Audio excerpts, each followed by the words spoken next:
Les nombres complexes ont été formalisés pour la première fois en 1545 par Jérôme Cardan. Comme c'est bien connu, leur première raison d'être est la résolution d'équations polynomiales.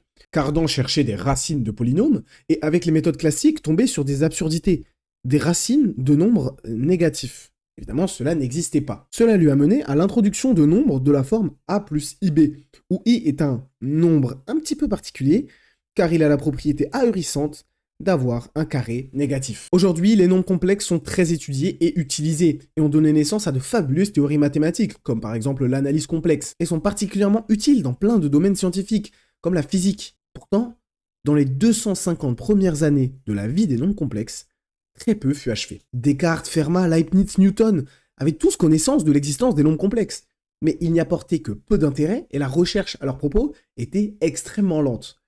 Mais alors, pourquoi ?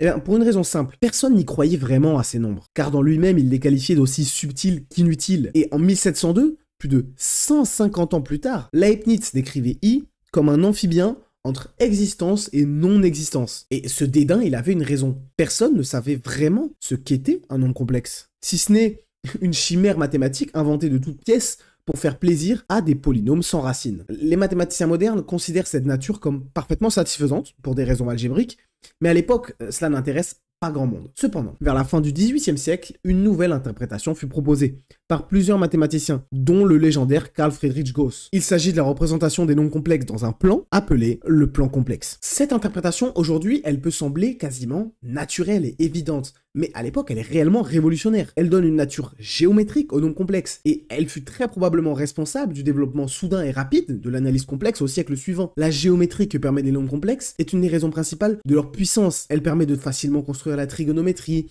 de représenter des signaux tournants, et réellement bien plus encore. C'est sur cette vision géométrique des nombres complexes que l'on va aujourd'hui se concentrer, en démarrant avec une question qui peut sembler un peu lointaine, mais qui je vous l'assure va mener de manière très directe aux nombres complexes. Comment réaliser des transformations géométriques simples, comme des translations ou des rotations, dans le plan euclidien de manière algébrique. Cette vidéo, elle ne requiert pas de connaissances préalables sur les nombres complexes et est donc accessible dès le lycée, mais je pense que la construction présentée peut également être très intéressante pour n'importe qui ayant déjà touché aux nombres complexes. La vidéo est assez longue et plutôt dense, alors si vous n'avez jamais touché aux nombres complexes, n'hésitez pas à la regarder en plusieurs fois. Au contraire, si vous êtes déjà familier avec les notions de base des nombres complexes, n'hésitez pas à vous référer au chapitrage de la vidéo pour passer les sections qui vous intéressent moins. Aussi, dès lors que de nouvelles notions sont introduites ou que vous ne comprenez pas profondément quelque chose, n'hésitez pas à faire pause, à revenir en arrière et à prendre le temps qui vous est nécessaire pour parfaitement comprendre toutes les étapes. Je n'ai plus qu'à vous souhaiter un bon visionnage. Rentrons dans le vif du sujet. Considérons le plan euclidien traditionnel. Pour réaliser une petite transformation là, translation, rotation, il faut d'abord savoir décrire les points et les figures de manière algébrique, c'est-à-dire avec des nombres. Pour ça, on va utiliser des concepts très connus. Si on prend un point au hasard, on va appeler A, dans le plan euclidien. On peut le décrire par deux nombres, qu'on appelle ses coordonnées, qui sont évidemment l'abscisse et l'ordonnée. Ici, on a XA et ici, on a YA. Le point A peut donc être vu comme ce couple de nombres XA, YA, nombre réel évidemment. On identifie donc le plan euclidien à R2. L'ensemble des couples de nombres réels. Mais bon, ces couples de nombres, ils ne sont pas obligés de représenter des points. On peut aussi considérer les éléments de R2 comme des vecteurs, c'est-à-dire des flèches qui partent de l'origine, de coordonnées 0, 0. Ici, on a 0, 0. Et dont la pointe arrive au point de coordonnées du vecteur, c'est-à-dire ici XA, YA, étant donné que le vecteur arrive au point A. C'est important d'avoir ces deux visions des éléments de R2 parce qu'elles vont nous permettre de décrire les transformations. Commençons par la plus simple, la translation. J'ai mon point A qui est ici présent et j'aimerais le translater, c'est-à-dire le faire glisser, le déplacer dans le sens et dans la direction de ce vecteur. Et ce jusqu'à ce point ici, AT, qui est le translaté de A. Comment connaître les coordonnées du translaté de A? Si vous avez suivi des maths jusqu'en seconde, normalement vous savez comment faire.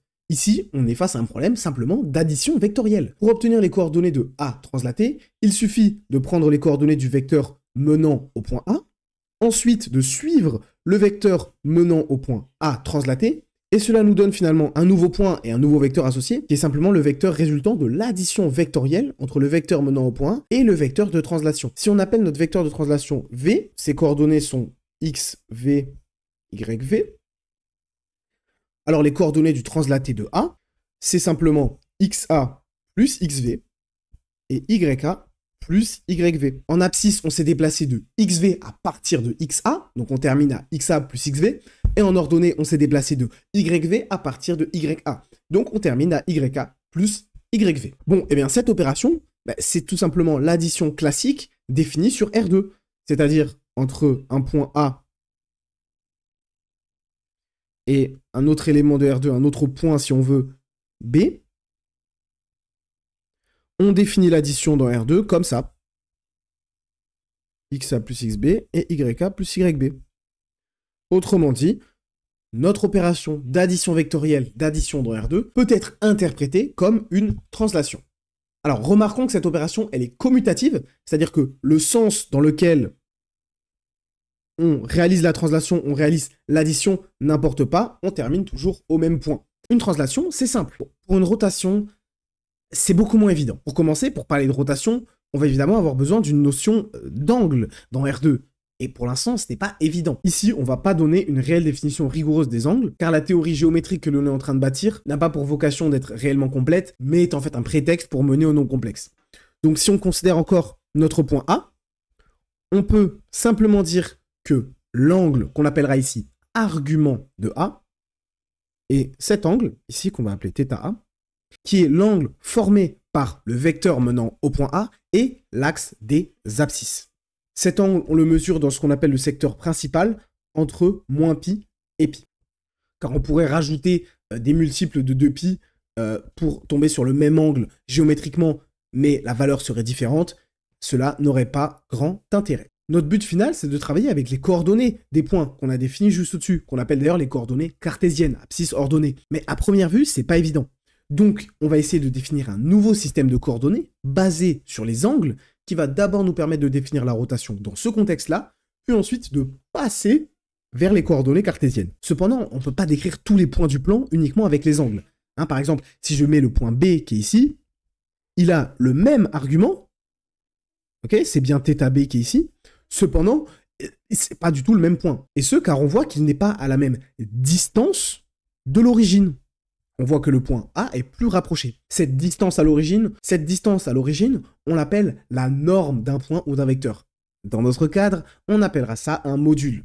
Et le module de A, par le théorème de Pythagore, c'est cette quantité, racine de xa carré plus ya carré.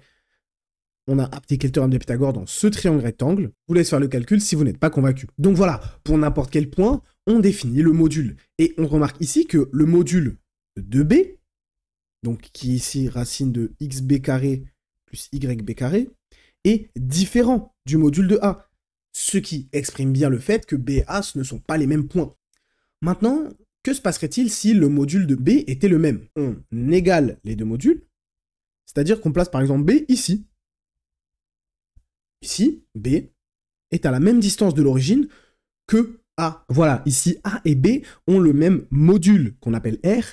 Ils sont donc situés sur le même cercle, qui a pour centre l'origine, le point O, de rayon R. Cependant, ce n'est pas les mêmes points. En effet, pour que l'on soit sûr que le point B soit confondu avec le point A, il faudrait qu'il ait le même angle. On peut être à la même distance de l'origine, mais partir dans toutes les directions. Par contre, si B a maintenant le même argument que A, si θ est égal à θB, c'est-à-dire l'angle, je rappelle, entre l'axe des abscisses et le vecteur menant au point B, eh bien là, les points sont confondus. Ils sont situés sur le même cercle de centre, l'origine et de rayon R, et au même endroit de ce cercle, car le vecteur menant à eux réalise le même angle avec l'axe des abscisses. Autrement dit, la donnée d'un module et d'un angle est suffisant pour décrire un point du plan. Toute paire module-argument, où le module est positif et où l'argument est entre moins pi et pi, correspond à un unique point du plan. On parle alors de coordonnées polaires du plan. Imaginons donc un point A, avec pour module R et pour argument θA, et un point AR, qui est le point A après une rotation d'un angle phi. Pour l'instant, on va noter ça comme ça, rotation A.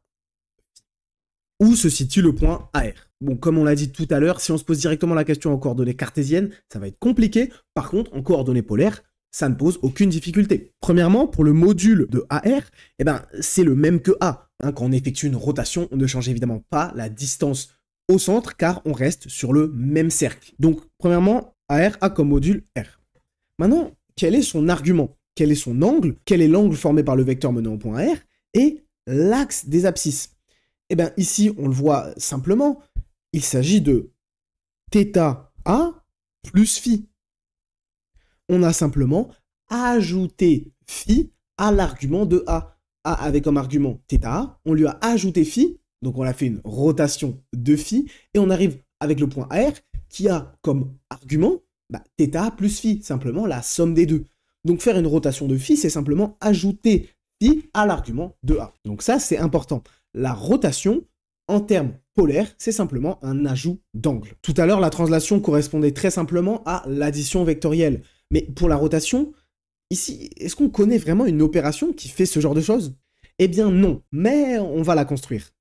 Alors cette opération, pour l'instant, on va l'appeler étoile, et dans l'idéal, ce qu'on voudrait, vu la description précédente des rotations, ce serait une opération qui, sur deux points, par exemple A et B, nous renvoie un point qui a pour argument θ plus θb, c'est-à-dire une opération qui réalise la somme d'arguments, et ce dans le cadre général. Et si on veut simplement faire une rotation de phi, on a juste à prendre comme point B un point d'argument phi. C'est donc une opération qui permet de faire toutes sortes d'ajouts, de retranchements d'angles, et qui représente donc parfaitement toutes les rotations. Pour l'instant, on va rester flou sur son action sur le module, et on va uniquement considérer des points qui sont sur ce qu'on appelle le cercle unité. Alors le cercle unité, qu'est-ce que c'est? Eh bien c'est simplement l'ensemble des points situés à une distance de 1 de l'origine du plan, donc qui ont pour module 1. Ce cercle d'ailleurs, son petit nom c'est U. Et quand cette opération agit sur des points de U, c'est-à-dire par exemple un point qui a pour module 1 et pour argument θ1, étoile, un autre point de module 1 et d'argument θ2, on obtient un point de module 1 et d'argument θ1 plus θ2, c'est-à-dire on ajoute les angles, ok, donc si on a ici le point qui a pour argument θ1 et ici le point qui a pour argument θ2, on arrive sur ce point, qui a pour argument θ1 plus θ2, qui est l'opération par étoile. C'est-à-dire, on reste dans le cercle unité. On précisera plus tard quelle est réellement l'action de l'opération étoile sur le module et pourquoi celle-ci. Donc, à partir de maintenant et pour un certain temps, on va uniquement considérer des points de U, c'est-à-dire des points de module 1. Alors, notre opération étoile, on connaît pour l'instant son action sur les coordonnées polaires. Mais maintenant, ce qui peut nous intéresser, c'est son action sur les coordonnées cartésiennes, l'abscisse, l'ordonnée. Afin de pouvoir obtenir une définition qui peut paraître, même si elle ne l'est pas vraiment, un petit peu plus concrète et satisfaisante de notre opération. Bon, et bien pour ça, il faut d'abord, sans parler d'opération étoile, faire simplement le lien entre coordonnées cartésiennes et polaires. Comment passer de l'une à l'autre? Plus précisément, comment passer de polaire à cartésienne, car c'est ce sens-là qui nous intéresse ici. Ces coordonnées polaires, ce sont R, θ. Qu'en est-il de ces coordonnées cartésiennes? Ce qui nous intéresse, c'est cette longueur ici, qui est XA, et cette longueur ici, okay, qui est YA. Vous savez qu'il existe deux fonctions créées exactement pour répondre à cette question, le cosinus et le sinus. En effet, ici, on a XA égale à R cos θ et YA égale à R sinus θA. Alors pourquoi? Bon, eh bien simplement, si on considère d'abord le cercle, on va dire unité, eh bien on sait qu'un point a pour coordonnées cos θ, sin θ, en tout cas un point d'angle θ sur le cercle. En fait, c'est la définition géométrique, évidemment, des fonctions cosinus et sinus. Ici, on ne donnera pas d'autres définitions. Maintenant, si on étend ça au cercle qu'on a ici de rayon R, eh bien, toutes les coordonnées sont simplement étirées, on va dire, d'un facteur R. En termes géométriques, le cercle de rayon 1 et de rayon R sont semblables d'un facteur R. Et il en va de même pour les coordonnées des points. Sinon, ça se prouve très aisément avec la trigonométrie dans les triangles rectangles. Donc, notre point A, ses coordonnées cartésiennes, ce sont R cos θ et R sinus θ. Donc c'est parfait, on sait maintenant passer de coordonnées cartésiennes à polaires. Au détail près que ces fonctions cos et sin, on les a définies pour répondre à notre problème, mais en réalité, on ne sait pas grand-chose dessus. Mais de cette définition géométrique, on peut quand même déduire quelques propriétés qui nous seront suffisantes pour décrire nos transformations. Donc voilà, n'importe quel point de coordonnées cartésiennes x, y a un argument θ et un module R, et ces deux systèmes de coordonnées sont liés par la relation x égale R cos θ et y égale R sinus θ. On peut maintenant écrire notre opération étoile avec les coordonnées cartésiennes. Alors je vais pas vous mentir, là on se rapproche de notre but. Donc on va changer un petit peu de notation pour se rapprocher de celle des nombres complexes, et on va considérer un point Z1 avec comme argument θ1 et un point Z2 avec comme argument θ2, tous les deux situés sur le cercle unité, donc avec module 1. Alors, Z1 étoile Z2, on veut que cela ajoute les angles. C'est-à-dire que ici, on ajoute θ1 et θ2. Au doigt mouillé, disons que Z1 étoile Z2 se situe ici, ok? Il a comme argument θ1 plus θ2. Et il a toujours comme module 1. Écrivons cette opération en coordonnées cartésiennes. Cos θ1 et sin θ1, car il est de module 1, je rappelle. Et Z2 a pour coordonnées cartésiennes cos θ2, sin θ2. Alors, Z1 étoile Z2, c'est le point 1, θ1 plus θ2. C'est un point qui a comme coordonnées polaires 1, θ1 plus θ2. Et en calquant le même modèle qu'on a pris, il a donc pour coordonnées cartésiennes cosinus de θ1 plus θ2 et sinus de θ1 plus θ2. Finalement, c'est rien de bien spectaculaire, hein, et on se retrouve un petit peu embêté. Parce qu'à l'heure actuelle, on ne sait pas assez de choses sur nos fonctions trigo, cos et sin pour avoir une expression satisfaisante de cos θ1 plus θ2 et sin θ1 plus θ2. Pour l'instant, c'est juste des notations en plus qu'on a ajoutées et qui ne servent pas à grand-chose. Heureusement, on va utiliser deux formules trigonométriques appelées formules d'addition qui permettent de calculer les cos et sin de θ1 plus θ2 à partir des cos et sin de θ1 et θ2. Donc ici, on se contentera de donner les formules, on va les utiliser telles quelles, on ne va pas les démontrer. Cependant, il existe beaucoup de démonstrations géométriques de ces formules-là. J'en mettrai quelques-unes en description. Ce sont de très belles formules qui, on va le voir, sont très utiles, mais ici, ça me paraissait un petit peu superflu de les démontrer. Donc les voici, on peut exprimer cos θ1 plus θ2 et sin θ1 plus θ2 uniquement à partir des valeurs de cos θ1, sin θ1 et cos θ2, sin θ2. On a donc une expression des coordonnées de Z1 étoile Z2 uniquement en fonction des coordonnées de Z1 et Z2.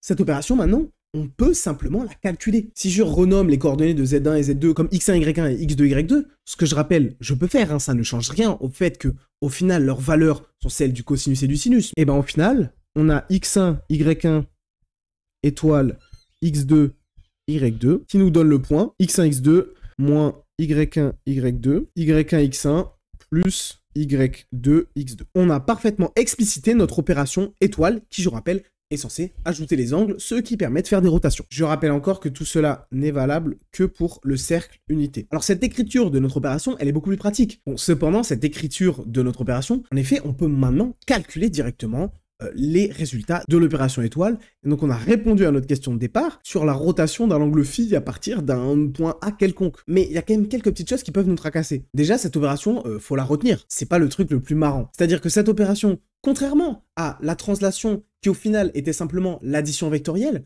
elle ressemble pas immédiatement à une opération que l'on connaît déjà. En tout cas, pas à première vue. En effet, il y a quand même une opération avec laquelle elle partage beaucoup de caractéristiques. Le produit réel, c'est-à-dire A fois B. Laissez-moi vous expliquer. Déjà, étoile est associative, okay, comme le produit, c'est-à-dire que si on considère Z1, étoile Z2, étoile Z3, on n'a pas besoin de parenthèses en fait. On effectue des ajouts d'angles à la suite, hein, il s'agit simplement d'addition, donc c'est totalement associatif. C'est aussi une opération commutative, et ça c'est très important. En effet, ici, on remarque que dans nos petites formules, changer l'ordre de Z1 et Z2 ne modifie pas du tout le résultat. X1, X2 et X2, X1, c'est la même chose. Y1, X1 plus Y2, X2, bah, évidemment, c'est exactement pareil que Y2, X2 plus Y1, X1. Et ça ne fait que traduire un fait géométrique assez simple. Dans le plan, attention j'insiste, c'est uniquement valable dans le plan de dimension 2, les rotations sont commutatives. Quand je dis que je tourne mon point Z1 d'un angle θ2, c'est exactement pareil que si j'étais parti d'un point qui avait comme argument θ2 et que je l'avais tourné de l'angle θ1. On obtient bien le même point. Le sens d'application des rotations dans le plan n'a pas d'importance. Et on retrouve parfaitement cela dans notre opération algébrique de l'opération étoile. Et c'est la même chose pour le produit réel, hein, qui est associatif, commutatif. Et enfin, pour ce qui est des actions sur les coordonnées, notre opération étoile, elle n'a pas besoin de racine carrée, de logarithme, d'exponentielle, de choses bizarres. On a uniquement réalisé des produits et des sommes de nombres réels. Donc au final, est-ce vraiment une opération qui est totalement différente et qui n'a rien à voir avec un produit? Eh ben non, c'est bien une sorte de produit. Et c'est maintenant qu'on arrive au nombre complexe. Alors avant de rentrer dans le dur et de lever le voile final sur l'opération étoile qui nous cache les nombres complexes, on va étudier un exemple très important. La rotation par un angle de pi sur 2. On va une fois de plus considérer notre fameux plan euclidien et un point quelconque, Z, qui a pour argument θz et pour module 1. Z qui a un module 1 et argument θz. Notre but, ça va être de le faire tourner de pi sur 2, c'est-à-dire d'un angle droit. Et on veut faire ça avec l'opération étoile. Mais avant toute chose, on va d'abord le faire graphiquement. Allons-y, faisons tourner Z de pi sur 2. Donc voilà, pi sur 2, c'est un angle droit. Donc je peux soit tourner dans ce sens-là, soit dans ce sens-là. Hein, vers là ou vers là. Comment choisir? Si vous avez bien suivi depuis tout à l'heure, vous avez compris qu'on a défini les arguments à partir de l'axe des abscisses, et ce, en les comptant positivement quand ils vont dans ce sens-là, vers la gauche du cercle. Et ce sens-là, on l'appelle le sens trigonométrique. On a défini les arguments dans ce sens-là, et notre opération étoile, elle est définie pour ajouter des arguments. Donc, quand on ajoute des arguments de manière positive avec l'opération étoile, on tourne dans le sens trigonométrique.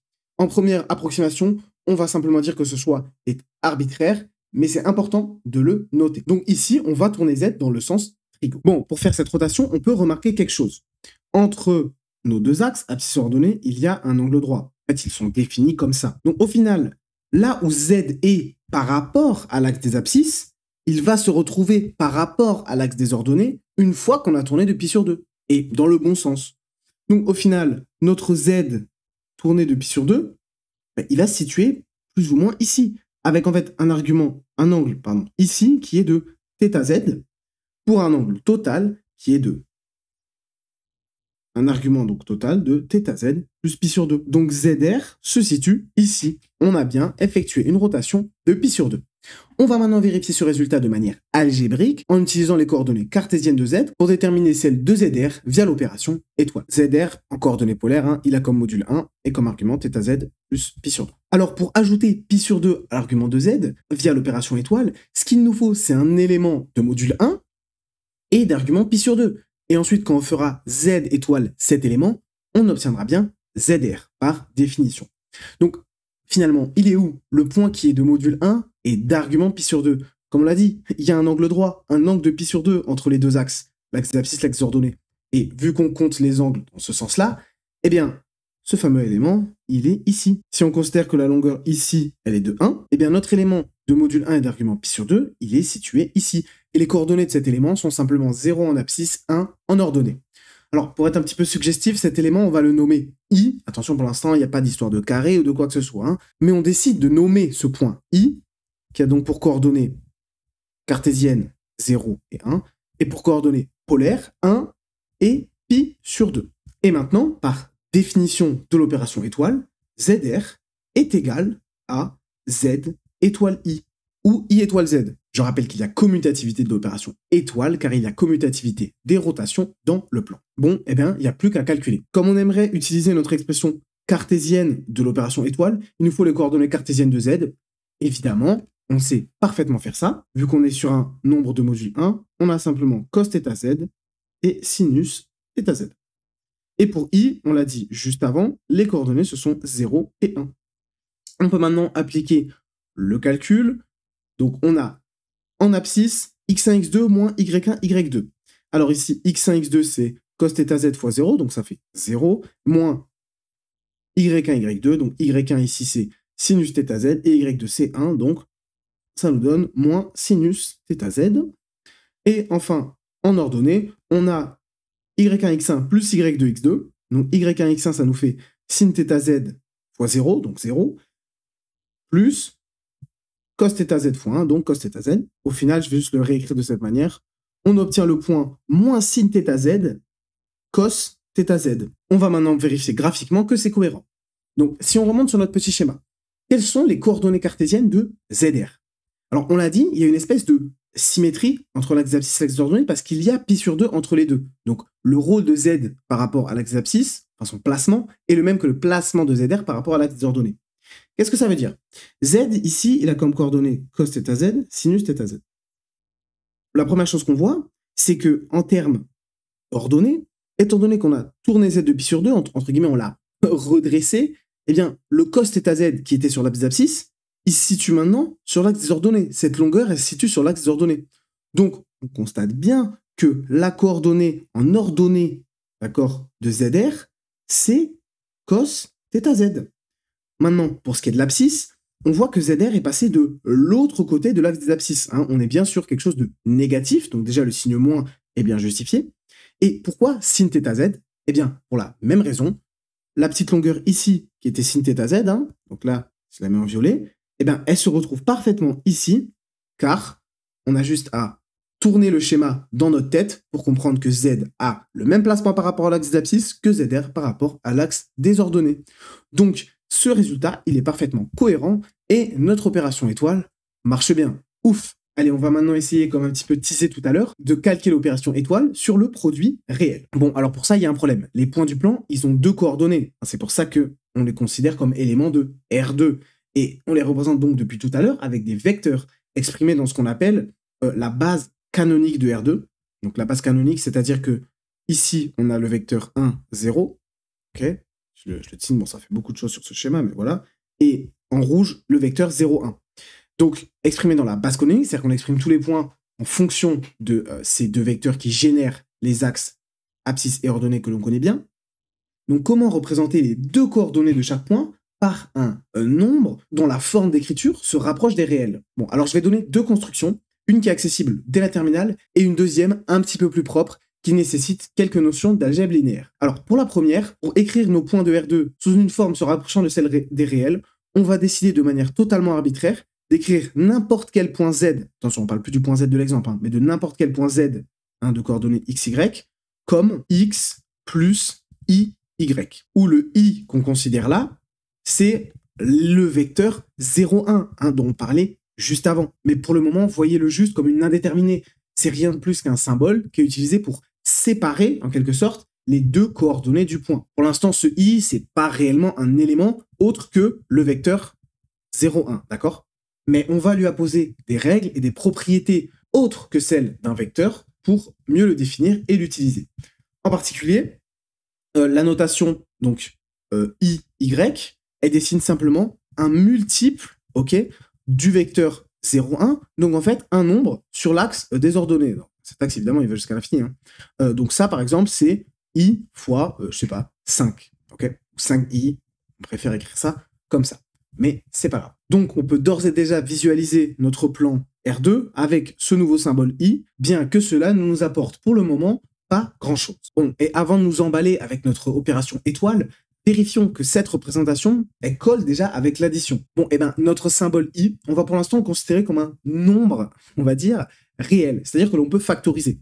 Donc, quand on prend, par exemple, Z1 plus Z2, ok, c'est-à-dire, on considère X1, Y1 plus x2, y2. Nous, on sait qu'on doit obtenir x1 plus x2, y1 plus y2. Si je l'écris avec la nouvelle notation, ça donne x1 plus y1 plus x2 plus y2. Donc voilà, si on considère comme un espèce de nombre réel que l'on peut factoriser et qu'on considère en fait ses multiples, comme j'ai dit, donc les points de l'axe des abscisses qui seraient les multiples de i, le vecteur 0, 1 encore une fois, eh bien on a z1 plus z2 qui vaut x1 plus x2 plus i fois y1 plus y2. Et on obtient bien le même point que le résultat attendu pour l'addition vectorielle. Donc déjà, pour addition ou translation, aucun problème. Bon, par contre, cette explication de la notation, elle manque un peu de précision, et je vais devoir être un petit peu plus clair pour essayer de convaincre quelqu'un qui connaît un petit peu l'algèbre linéaire. En réalité, ici, ce qui s'est passé, on a considéré la base canonique E1, E2, où E1 et E2 sont les deux vecteurs donc, que j'ai mis respectivement en rouge et en violet. Et cette base, on l'a renommée. On a simplement réalisé un changement de nom, ok, en une base 1i, ok, où i, ça désigne un vecteur qui est orthogonal au vecteur 1, 0, qu'on appelle ici 1. Bon, attention, cette construction, elle n'est pas non plus réellement rigoureuse, car le 1 dont on parle ici, il n'a aucun sens dans R2. 1, ça n'existe pas dans R2. 1, ça existe que dans R. Mais disons pour l'instant qu'il y a correspondance, graphique du moins, entre les deux 1. C'est-à-dire que si on dessine la ligne... Oula. C'est-à-dire que si on dessine la ligne réelle, la droite réelle, hop, avec 0, on voit que si on fait abstraction de l'axe des ordonnées sur notre représentation de R2, 1 coïncide avec le vecteur 1, 0. Mais on y reviendra tout à l'heure pour un petit peu plus de rigueur. Maintenant, en utilisant les règles classiques de l'espace vectoriel additif qui est R2, bah évidemment, il n'y a pas de problème avec l'addition. C'est-à-dire que quand on fait Z1 plus Z2, on sait qu'un élément de R2, on peut l'écrire comme x1 fois 1, 0, plus y1 fois 0, 1. Ok ? Voilà, pas de problème. Et donc, en prenant Z2, on a x2 fois 1, 0, et y2 fois 0, 1. Et évidemment, on peut faire la somme sans aucun problème en factorisant par les vecteurs de base, quelque chose qui est totalement classique dans un espace vectoriel additif. Et on obtient bien le point x1 plus x2, 1, 0, plus y1 plus y2, 0, 1. Et maintenant, si on transpose ça avec notre nouvelle notation de la base canonique, on se retrouve simplement avec x1 fois 1, plus y1 fois i, plus x2 fois 1, plus y2 fois i. Et en effectuant le même calcul, juste en ne notant pas les choses de la même manière, on obtient x1 plus x2 fois 1, et on décide de ne pas écrire le fois 1, un petit peu comme dans les réels. Encore une fois, je rappelle, le 1 de R n'est pas ce 1-là, rigoureusement, mais on va faire l'amalgame. Donc x1 plus x2 fois 1, plus i fois y1 plus y2, donc bien le point attendu. Bon, c'est bien, on s'est donné tant de mal, tout ça pour créer un vecteur de base glorifié qui est i. Pour l'instant, il sert à rien spécifiquement. Pour lui donner plus de substance, on doit écrire l'opération étoile en utilisant cette nouvelle écriture des éléments de R2. Alors c'est parti, on va encore une fois considérer notre plan, et deux points, Z1 et Z2, du cercle unité. Ok? Donc Z1, qui est le point 1, et θ1 en fait, et Z2, qui est le point 1, θ2. Et on va calculer Z1 étoile Z2. Évidemment, nous on sait, parce qu'on a bien compris notre opération, que ça va être là, à peu près en gros, en ajoutant hop, les deux arguments. Mais là, on veut vraiment l'expression algébrique pour faire le lien avec le produit et i. Donc, on écrit notre point Z1 comme cos θ1, plus, sous-entendu cos θ1 fois 1, plus sin θ1 avec un petit i devant. Et Z2 de la même manière comme cos θ2 plus i fois sinus θ2. Bon, ici, je vais renommer les quantités cos θ1, sin θ1, cos θ2, sin θ2 par A1, B1 et A2, B2, simplement pour simplifier la notation. Donc, on a Z1 étoile Z2 qui nous donne 1 plus IB1 étoile A2 plus IB2. D'après la définition de l'opération étoile, on obtient A1, A2 moins B1, B2 plus I fois A1, B1, A2 plus A1, B2. Bon, cette expression, elle est toujours un petit peu moche, mais on va ici la comparer avec une expression qu'on aurait obtenue un petit peu de manière naïve en développant, et attention ici ce que je dis est à prendre avec des pincettes, ce n'est pas rigoureux, mais en développant l'opération A1 plus IB1 fois A2 plus IB2 au sens d'un produit réel classique, comme si on avait écrit 1 plus B1 fois A2 plus B2, en laissant pour l'instant le flou toujours sur la réelle nature et les propriétés de I. Dans cette configuration, disons qu'on considère simplement I comme un nombre réel dont on ne sait pas trop quoi faire pour le moment, si ce n'est factoriser comme on l'a fait pour l'opération d'addition. Encore une fois, c'est pas ici une construction rigoureuse du corps des complexes, le but est simplement de montrer de manière intuitive comment une opération de rotation mène au produit complexe et à I. Alors allons-y. 1 plus IB1 fois A2 plus IB2, on a juste à utiliser la double distributivité. Donc on a 1 A2 plus I A1 B2 plus I B1 A2 plus I fois I. Attention ici, on ne sait pas ce que ça fait, très important. Et B1 B2, que l'on n'a pas encore défini au sens de ce faux produit là, fois B1 B2 plus I fois 1 B2 plus B1 A2. Allez, on va maintenant regrouper un petit peu ça. On a 1 A2 plus donc ce fameux truc I fois I. Et là, il y a quelque chose de troublant qui apparaît sous nos yeux. Si on regarde dans la parenthèse du I, au-dessus, sur l'opération Z1 étoile Z2, on connaît parfaitement, on a B1 A2 plus A1 B2. Et si on regarde dans la parenthèse du I, sur notre développement sauvage, sans queue ni tête pour le moment, il y a A1 B2 plus B1 A2. C'est exactement la même chose. Du côté des abscisses, du côté des multiples de 1, on a A1 A2 qui se retrouvent dans notre développement. Il y a juste un petit intrus. On retrouve ce B1 B2 de notre opération étoile dans notre développement.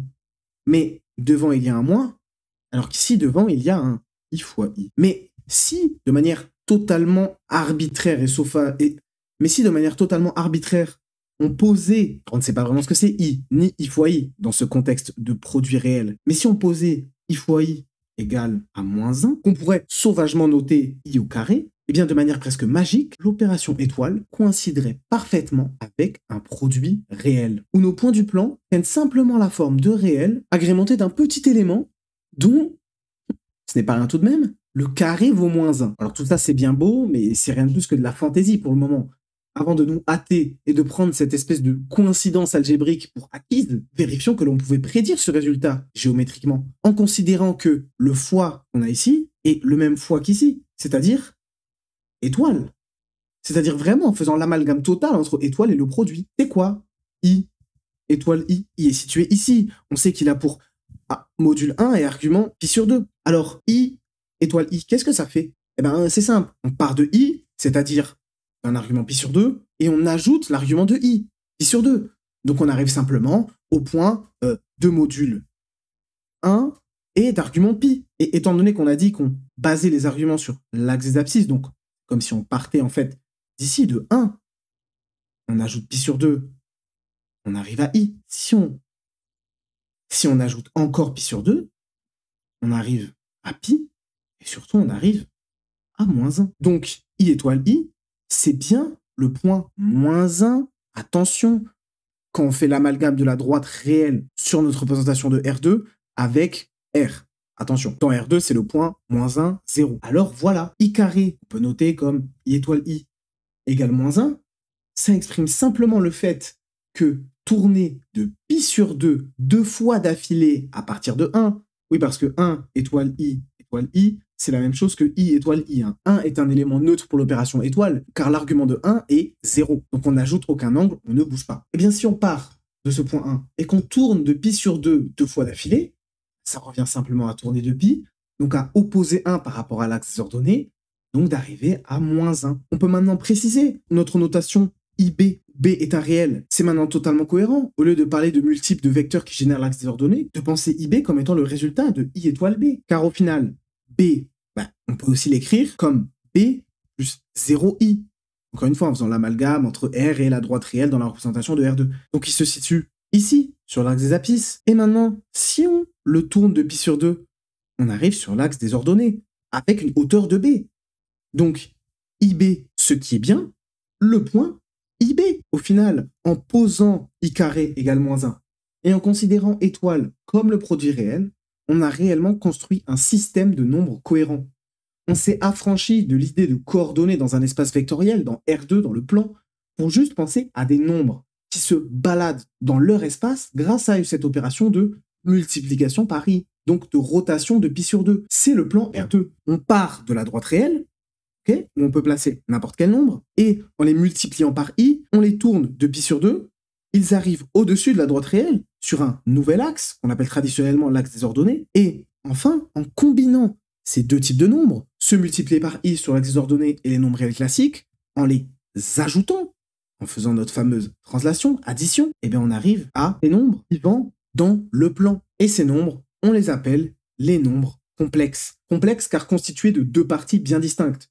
Une est appelée réelle et l'autre est appelée imaginaire, un nom bien malheureux, car on a bien vu qu'il n'en est rien. Voilà ce que sont les nombres complexes. Ce sont simplement des nombres réels à qui on a donné le pouvoir de tourner, spécifiquement de pi sur 2 en utilisant le nombre i, ce qui les fait vivre dans un plan, ce qui étend leur espace de vie à un plan tout à fait similaire à R2, dans lequel on dispose d'une puissante opération de rotation.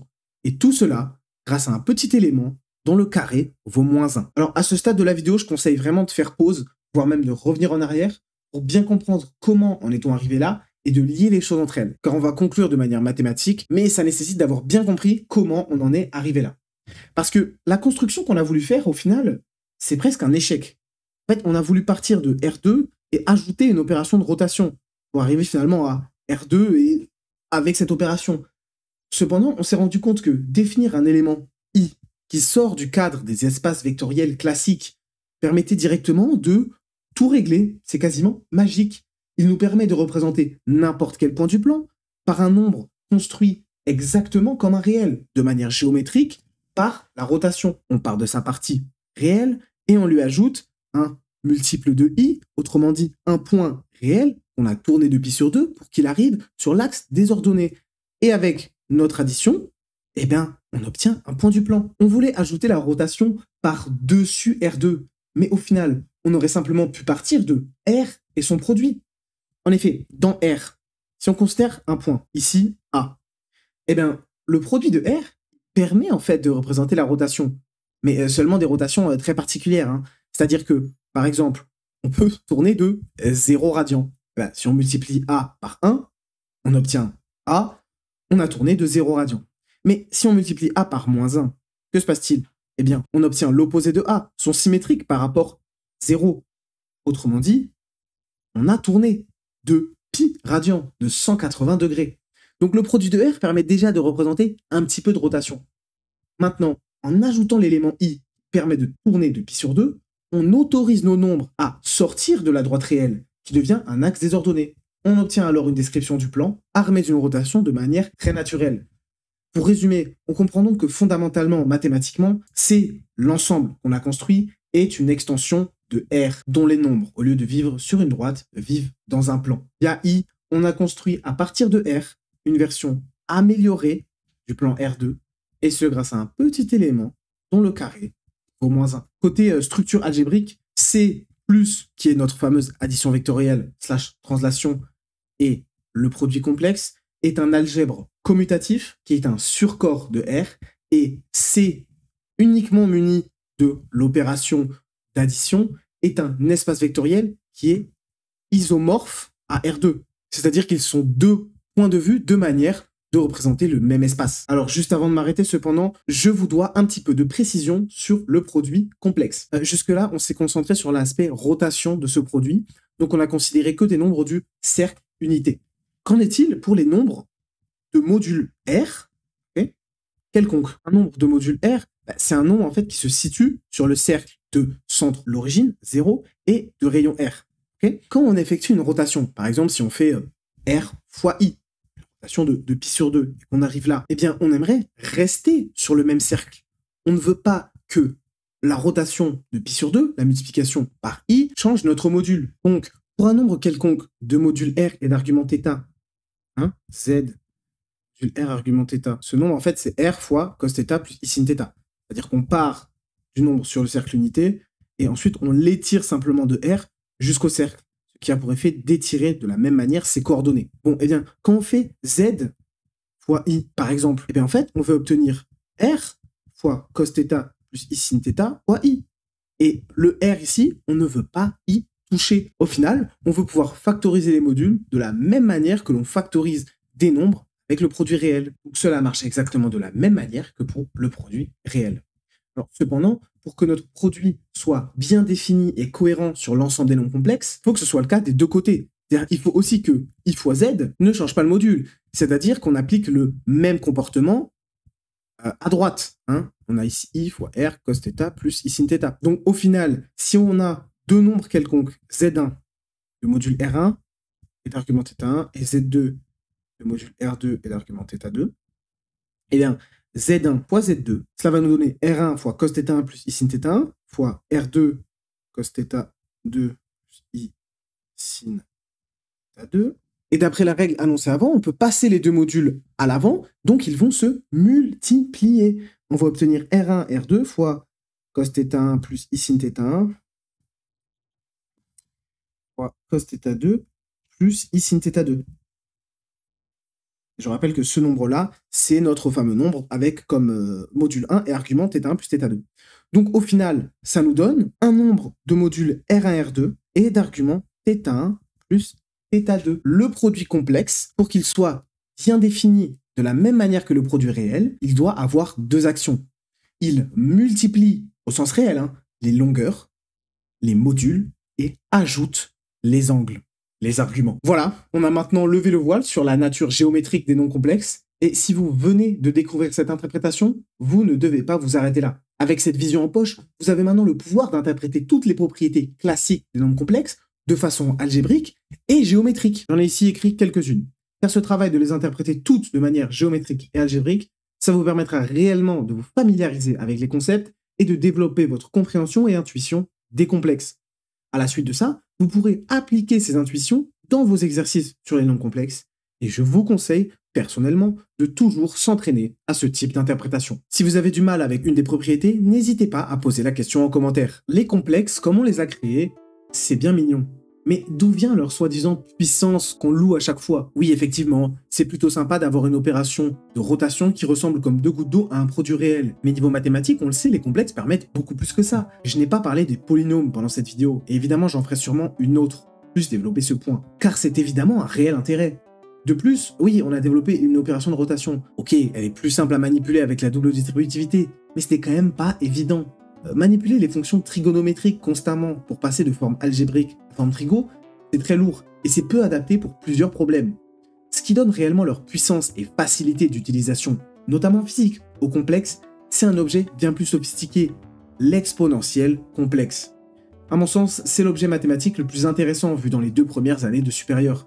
Il est très profond, il y a beaucoup de manières différentes de le voir, et je laisse tout ça pour une prochaine grosse vidéo, car c'est un sujet qui mérite réellement de prendre le temps de s'y intéresser. Si vous voulez approfondir le point de vue développé dans cette vidéo, je vous conseille vivement les 4 vidéos de 3 Blue 1 Brown sur le sujet. Elles sont en anglais, mais disposent, il me semble, toutes de sous-titres français. Et si vous êtes déjà familier avec ces concepts de base et plus intéressé par le développement du point de vue géométrique en analyse complexe, je ne peux que vous conseiller l'extraordinaire Visual Complex Analysis du docteur Tristan Needham, qui est un livre absolument magique et extrêmement complet. De mon côté, j'espère réellement que cette vidéo vous aura appris des choses, ou du moins diverti. Si c'est le cas, n'hésitez pas à la récompenser par un like ou un abonnement, et sinon n'hésitez pas à suggérer des améliorations dans les commentaires. Et à la prochaine sur Isomath.